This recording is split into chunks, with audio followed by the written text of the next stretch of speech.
All right.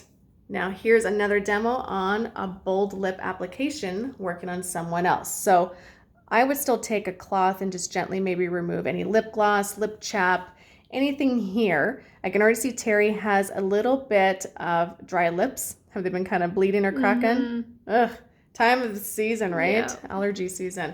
So with that being said, I would probably just suggest to Terry to kind of probably go with something, obviously to also complement makeup, but if you're ever in the situation of working with a skin condition on the lips, sometimes just going with like more of a soft pink, more of like the nude tones, can still give her that lipstick effect without harming the lips. I feel like anything too deep in tone, too pungent, even red, you would probably see that. Plus those tones would probably irritate her skin.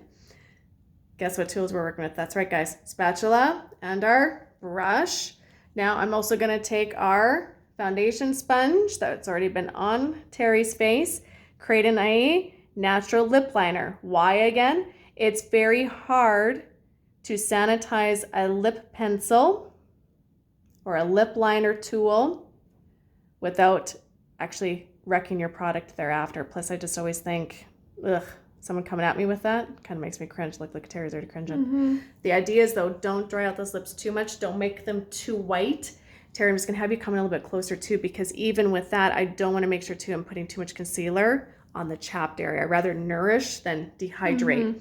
So very important, you guys. We're going to dig into this guy, and you're going to work off your spatula, okay?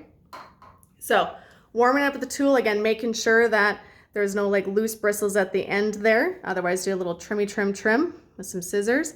And all you're doing is kind of getting this guy a little organized and a little bit ready, just like this. Now, I still proceed in the same kind of order. That's just kind of me.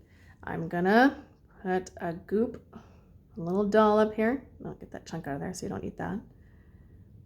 And then go ahead and mush those lips together. And while she's doing that, I'm still kind of doing this. It's a lot of this because I want to keep smoothing it down. Now, following the natural lip line, keeping the lips closed, making sure we're still nice and relaxed. I kind of do more of a squeeze and drag. Squeeze and drag.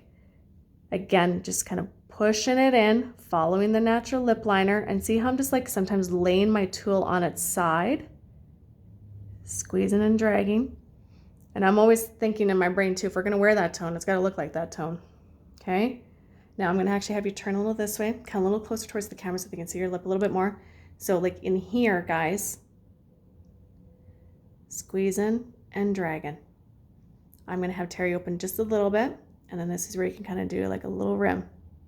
I kind of get it into her mouth. No shame.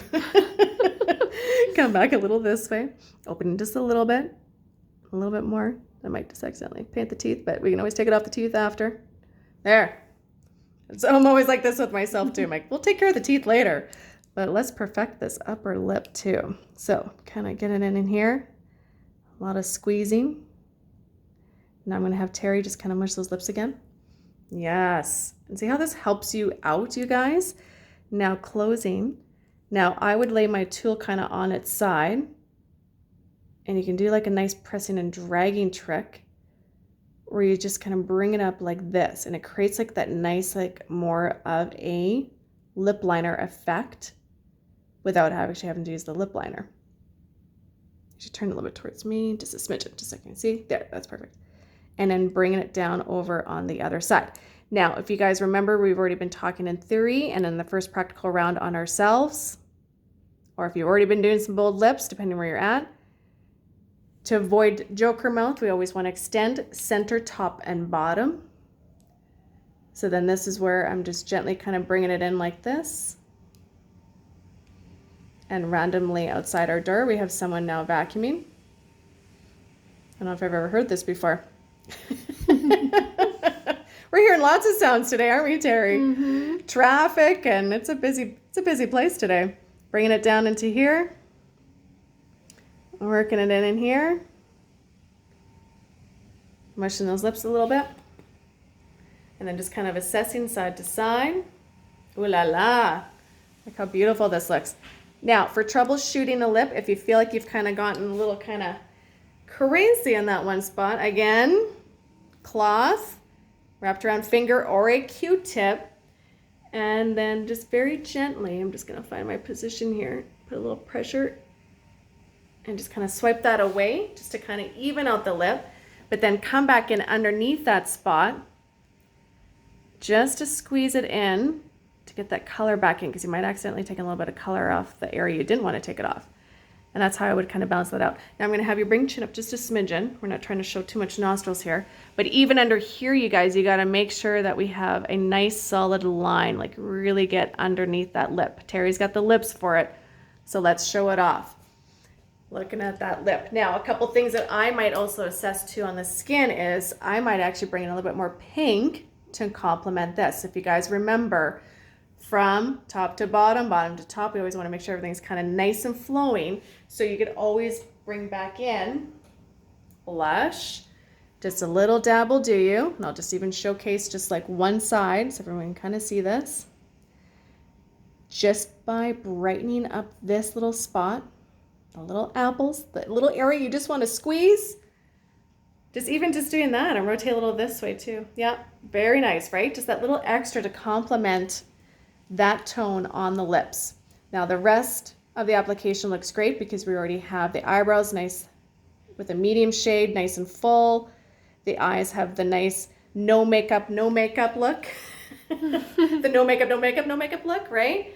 And just by kind of pulling all this together, to me this looks very soft, very natural. The very end of my application too, I always like to take this guy and I just like to pull this all together. And then depending kind of if you're just joining us for a bold lip or if you're with us since the beginning, working on this application, you always want to make sure you kind of come back and assess. How does everything look here? How does my contouring look here? How does this look as well? How does the under eye area look? Do I need to maybe run my sponge in there one last time? Because with oily skin, sometimes that can happen, looking up to the ceiling. I feel like I do this for a high percentage of my clients. At the very end, it's just all those last little details. Looking down to the ceiling, we have no mascara smudges.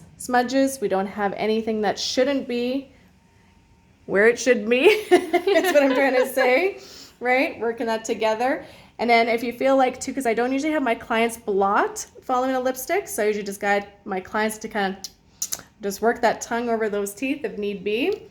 Terry, go ahead and fix your hair back into position so everyone can kind of see. And kind of give us a little side to side.